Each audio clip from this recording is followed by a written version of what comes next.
So we buy this bottle of water, I believe it's 300 or 400 naira. Okay, that's this bottle, about 300 naira. If you go to Eco Hotel, if you come out of Eco Hotel, just outside the gate of Eco Hotel, for those of you who know where Eco Hotel is a 4-5-star hotel in Victoria Island in Lagos. If you just come out, you will see malams and you will see people hawking this for 300 naira. Cross that street and enter Eco Hotel and price this. You are going to buy this for nothing less than 4,000 or 5,000 naira. Why? Why? It's called value chain. And then will you go inside the hotel and start saying, this thing is 300 naira. Why did you buy 300 naira? And then you are selling it 5,000 naira. Eco Hotel. That's what China is doing to American businesses.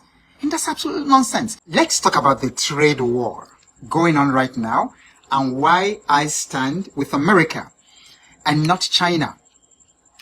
I know this is a bold stand because everything I see on the internet, I see people bashing America, bashing the oligarchs, bashing the big businesses, bashing the big billionaires.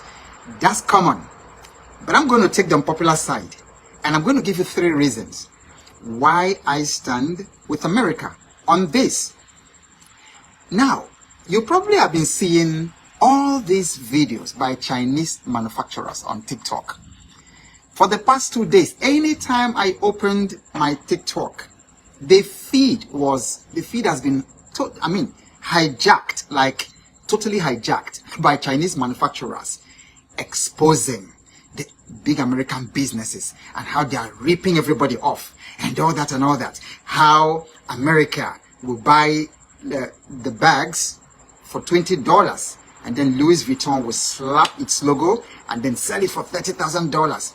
How the British people, the Europeans, will come to China and buy detergent for 5 cents. Then they put their logo on it and sell it for 12 pounds. How that, the Americans don't need tariff, that they need revolution. Have you been seeing all those videos? Type yes in the comment if you've been seeing all those videos. It's like, I couldn't but do this episode because the Chinese manufacturers have totally hijacked TikTok and they've hijacked the narrative. So now, all the things that they're saying, they sound very, very powerful. But I'm calling it what it is. It's strategic outrage. It's strategic outrage. And I'm hoping that you, a business owner, entrepreneur, an ordinary person, don't fall for it. There's a lot of sensationalism going on. But when you really sit down, you step back and think about what is going on and think and read between the lines, a lot of things are going to become very, very clear to you. So there are 3 reasons why I stand with America on this. Before I said that, let me even shock you. As I was preparing this episode, I looked around, everything on my table and everything around me.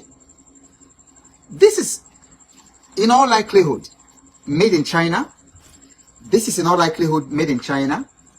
This is in all likelihood made in China. I use this to jog every morning. This iPhone, in all likelihood, made in China. This wallet, my wallet, all made in China. So many things made in China, just around me. All manufactured in China.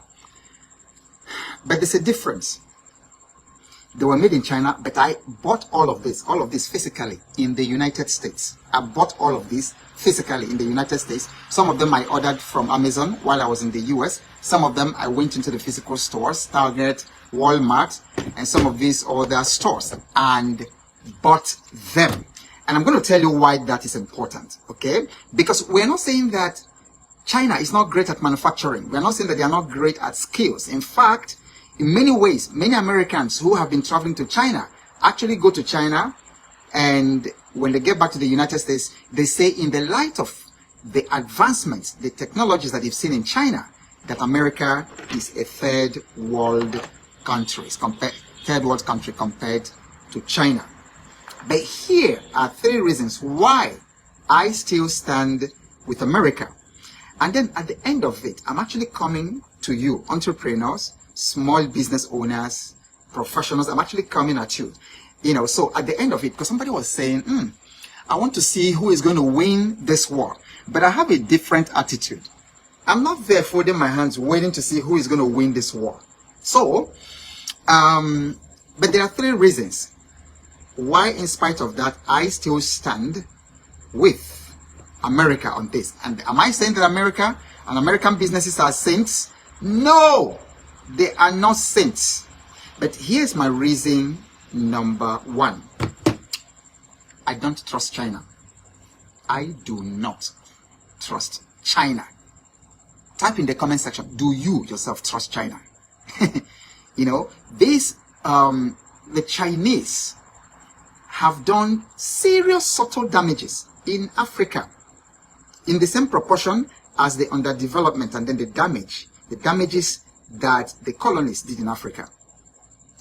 Right here, very close to me, in my village, you see Chinese in the bushes, in our bushes, paying people pittance and cutting down our ancestral trees. Ancestral trees, trees that have been there since the Garden of Eden, since the time of Adam. Nobody planted them. Very mighty trees, very, very medicinal. They discover something in it, and then they just pay the villagers, hungry villagers, pittance. That's exploitation. Now they are talking about the Western luxury brands exploiting. Look who is talking about exploiting. I don't trust China. They are cutting down these trees. Now Chinese are secretly mining, do a lot of illegal mining. A lot of illegal mining going on. I know about Ghana. I know about here in Nigeria. In fact, not long ago, they've been arresting Chinese illegal miners in Nigeria, all the way from China. And they come here. I went to somewhere, to one forest, because a friend of mine is into mining.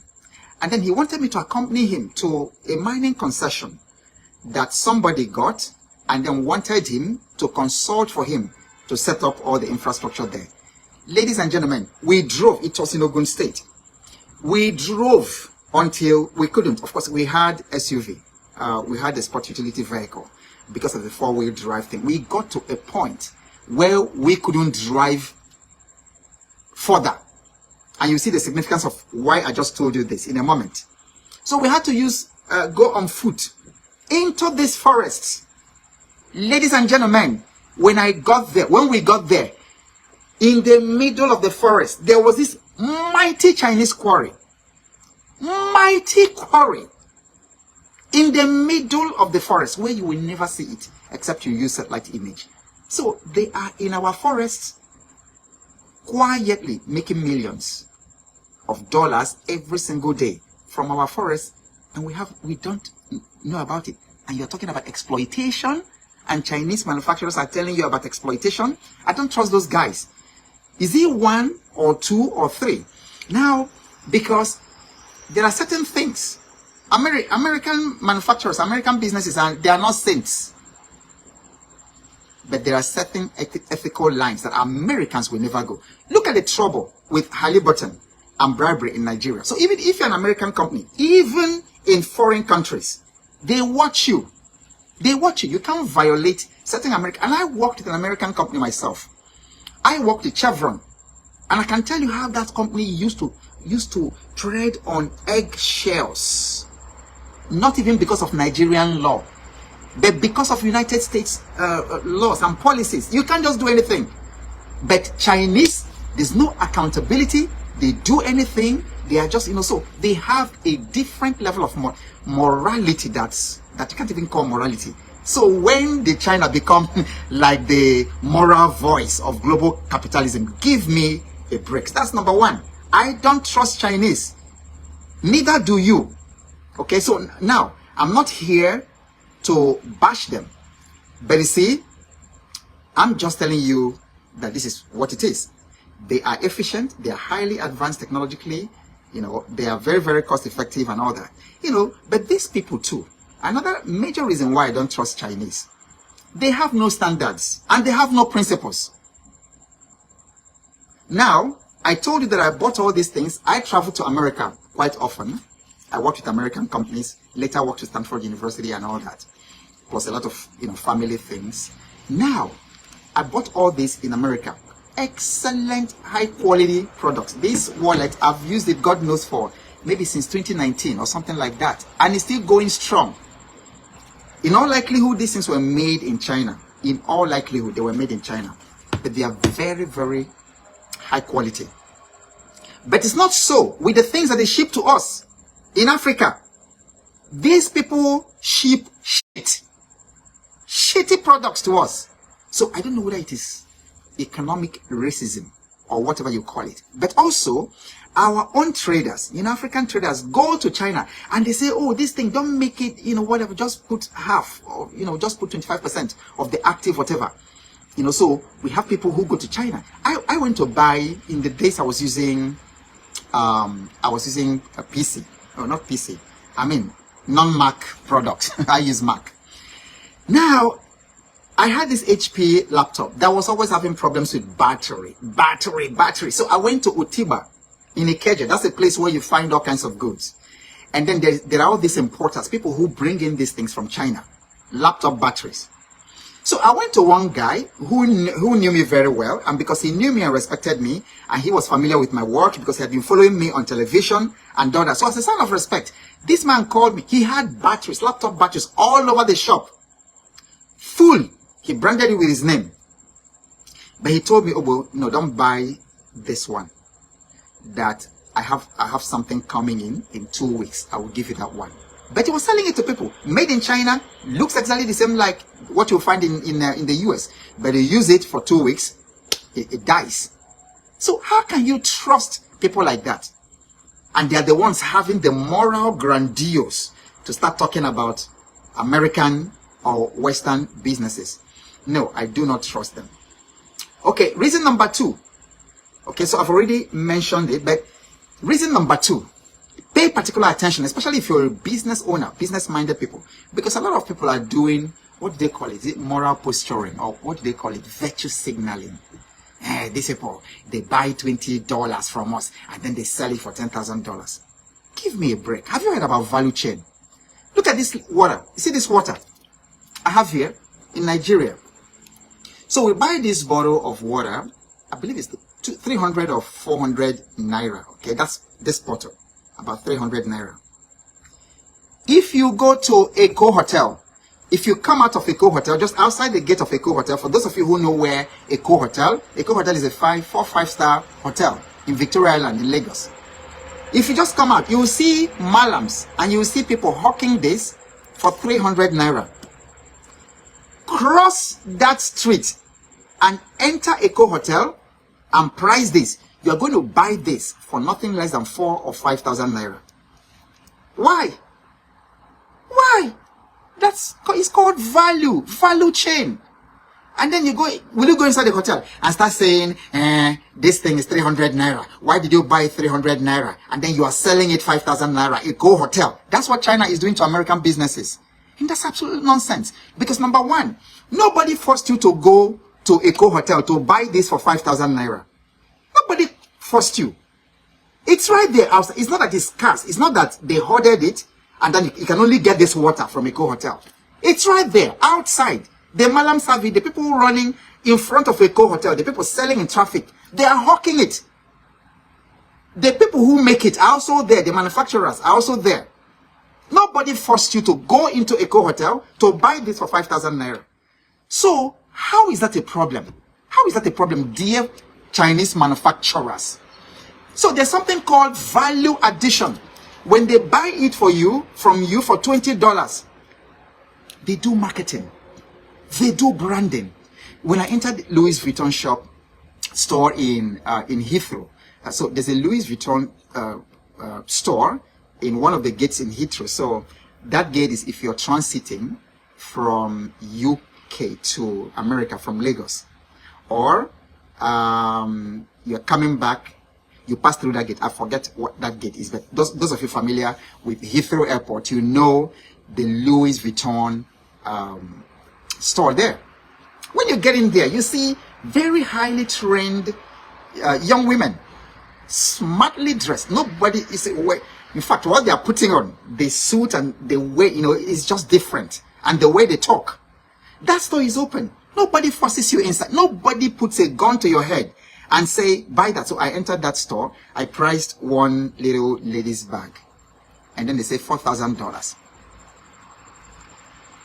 I didn't, nobody forced me. And then when I walked away, nobody abused me. Like some of you who have store in Lagos do. Some of you women who sell clothes and all that in Lagos. Somebody comes into the store and then, how much is this lace? You say, okay, this lace is 450,000. And 450,000. I thought it was 120. Olori Bruku. Please leave my store. Leave my store. You are the first person come. You are bringing bad luck. You know what I'm talking about? Nobody does that to you in Louis Vuitton's shop or any of these luxury stores. Nobody forces you. You can buy from the China people. But the question to you Chinese manufacturers, why haven't you developed such, commanded such value in different parts of the world? Why didn't you do it? So all these luxury brands, they have done it. So there is the brand, there's the marketing, there's the communication. There is the assurances that they give you, because now, so there are some of I use Nike shoes because I jog every morning. So I use Nike. I've literally, when I discovered Nike, because I've been using all kinds of, sneakers before that time. I used to think, all this noise about sneakers, So I'll buy sneakers, $20, $30, and sneakers are sneakers, but one day, I went to, I was in Houston, so they have these, what do they call these markets, where the luxury brands, come to sell directly. I remember, please type it in the comment section. I usually go to those markets. It's not flea markets, but there's this sort of huge market where some luxury brands come to sell directly to the people, and it's usually cheaper there. So I got there, and I bought my first Nike. I used it to jog one day. I went back and bought like 2-3 more. And since that time, I don't know how many years now, I've won nothing but Nike. I've won nothing but Nike. So you might tell me, okay, it's $8. But I'm happy to pay $150. I'm happy to pay $180 for the Nike. It served me. And I'm happy. Nobody forced me to. But, you see, again, that's also what we do in business. When we teach branding, we say positioning is not a brand. Positioning is not what you do to the product. It's what you do to the mind of the customer. So you don't position products, you position the product for the mind of the customers.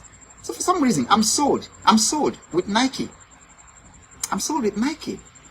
I use them and I'll buy them in. I won't buy your $8. I won't. So how is that exploitation? That someone added value. And that's what you do in business as entrepreneurs. What the people are buying from you are not the raw materials, the ingredients. You are a restaurant operator. You buy your meat, 10,000 naira. You buy your tomatoes, 50,000. You buy your pepper, 20,000. How much is that? That's 80,000. Then you cook. You cook with it, with the 80,000. And then let's say you're serving 20 people. Let's say you're serving 20 people. So 80,000 divided by 20, how much is that? 4,000. You can't say, all right, I did 80,000. I cooked it, I did all that. Therefore, I cannot sell the food, all the food. I cannot sell beyond 80,000. Who does that? Then you're a hypocrite. You're a hypocrite. If you're siding with the Chinese manufacturers, because nobody buys ingredients to make soup and make stew for 80,000 and then settles down to sell to the customers for 80,000. How are you going to sustain it? How are you going to capture all the value? You use gas to cook. You use electricity to blend and to do all kinds of things. You hired people who worked for you. You pay transportation to the market to buy the things that you used to cook. How in the world are you going to say 80,000? So it's not exploitation, it's branding. Chinese manufacturers, please give me a break. Okay? So in that regard, I side with the businesses because they are not forcing you to buy. They are not putting. So if you feel it's greed, pass. You mustn't use Louis Vuitton. I don't use them. I don't use their products and all that. But you mustn't use it. And then if they have created value, created brand, and then they are capturing their value, why are you calling it greed? What is your own product? Go and do the same thing. Go and capture value. So I don't see anything wrong there. And then these Chinese manufacturers, if you were in the position of Gucci and all these people, you would do worse. It's human nature. So Chinese, please don't come and start telling all this moral grandstanding. Like, when did you become the moral voice of the world? You know, in my place, they'll say, please go and sit down. Okay? So, yeah, Nike tells their stories better. Gucci tells his stories better. Hilfiger tells their stories better. In fact, I bought some undies 2021 that I was in Houston. I bought some undies, some boxers, because white. I feel like standing up here to go and bringing it to show you. And they are still there. But then I ordered boxers too from Temu. I did not use them. I literally, after opening the pack and then using one, the pack had 5 of them. I threw them away. I can't use them. The material feels somehow on the body, and then it's not comfortable. And you know what they put on the pack is not what I saw there. So don't start giving me that sort of moral grandstanding. They are ripping you off. Yes, let them rip me off. They didn't force me. And then, like we say in Nigeria, it's my money. It's my money. It's not your money. The third reason I side with America and not China is America. You know, see, in Nigeria, and those of you who are in Nigeria, those of you from other countries, please let me know if it is the same thing in your country. Just confirm. I know somebody's from Tanzania here. There are a couple of you from Europe. Some of you are watching from the US. Some of you from the Caribbean. And then some from Ghana, South Africa, and all that. Can see all the names here. So now, I want you to confirm if it's the same thing. In Nigeria, we have what we call American spec. The American spec is a revolution. It's a movement. American spec is a short form of you can be sure. It's a short form. Is a short form for you can be sure. You can bank on this product. So you have American spec cars, American spec engines, American spec, and these things were built over time. These things were built over decades. So it's true, some of these things that we buy in America or that they ship from America to this place, some of the cars and all that, it's true that some of them are made in China. But you see, I still trust America, American specs. Why? Because when you Chinese manufacturers are producing for America, you keep to their quality. You keep to American specs. And so when we buy American specs, but there's nothing like China specs. In fact, if you say China here, what comes to your mind? Low quality, low value, untrustworthy, possibly even toxic. Please don't look at me with that tone of voice like somebody will say. If what I'm saying is true, just acknowledge it in the comment section. Don't let it look like I'm making these things up. I'm not making them up. So there's American specs, okay, and then we don't have China specs, okay. So now, as I'm rounding off, what is actually the real danger? What's the real danger, ladies and gentlemen? I was reading a story in the Old Testament Bible the other day, and then it says something that there was a particular time that Israel did not have. Actually, let me look for it and read it as I'm talking, because I don't want to misquote it. Okay, I don't want to misquote it.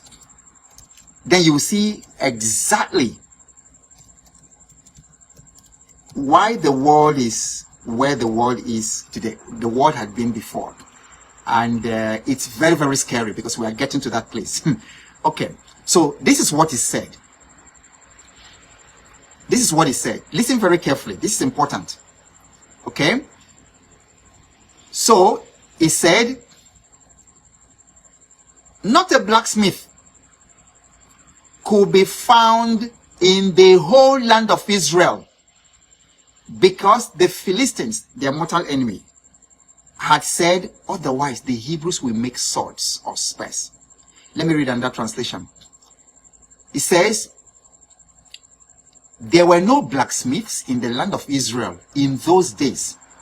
The Philistines wouldn't allow them for fear that they would make swords and space for the Hebrews.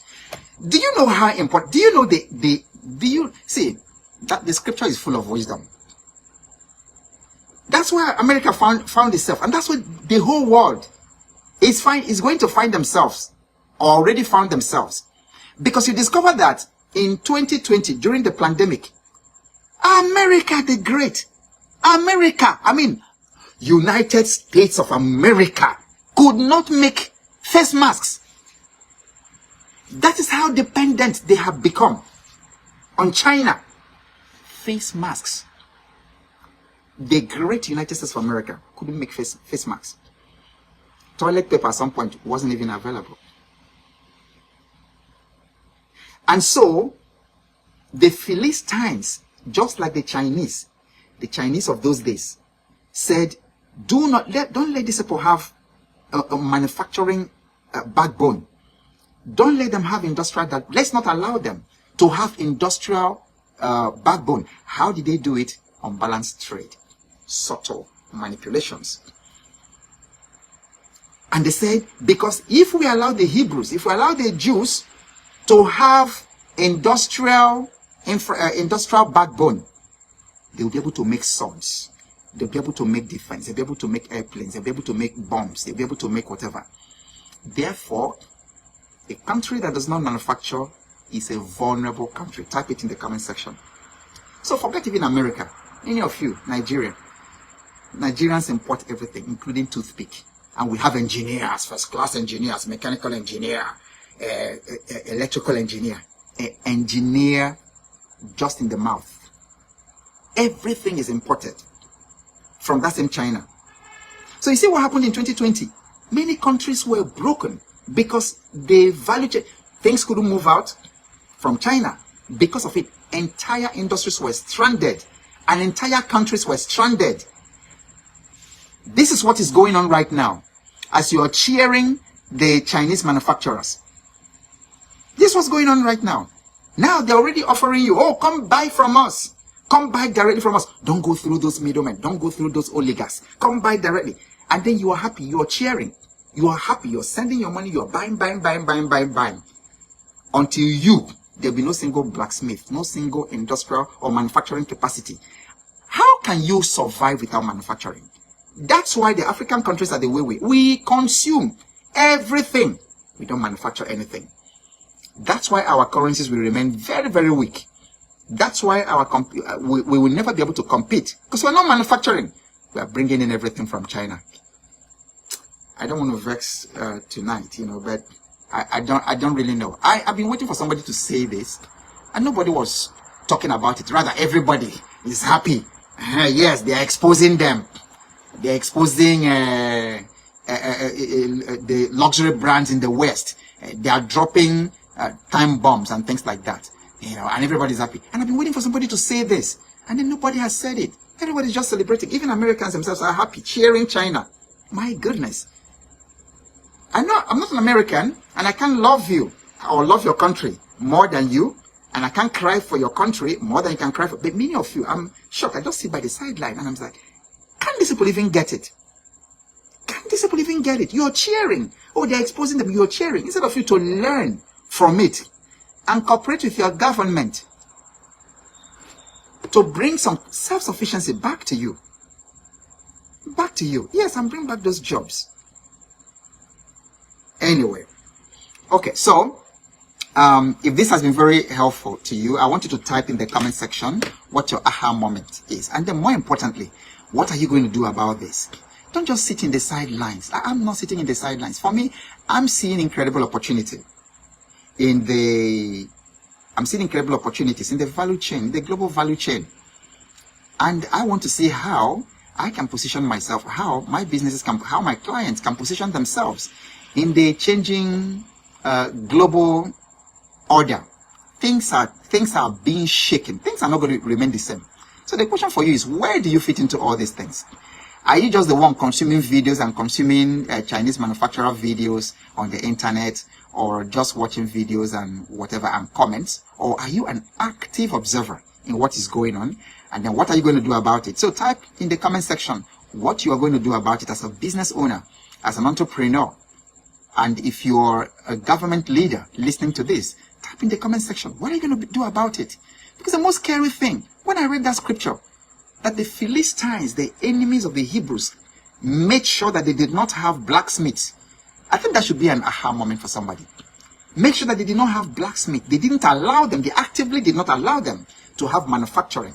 Because they said, if we allow these people to have manufacturing, if we allow them to have some trade secrets, then a time will come and they will also begin to make these things.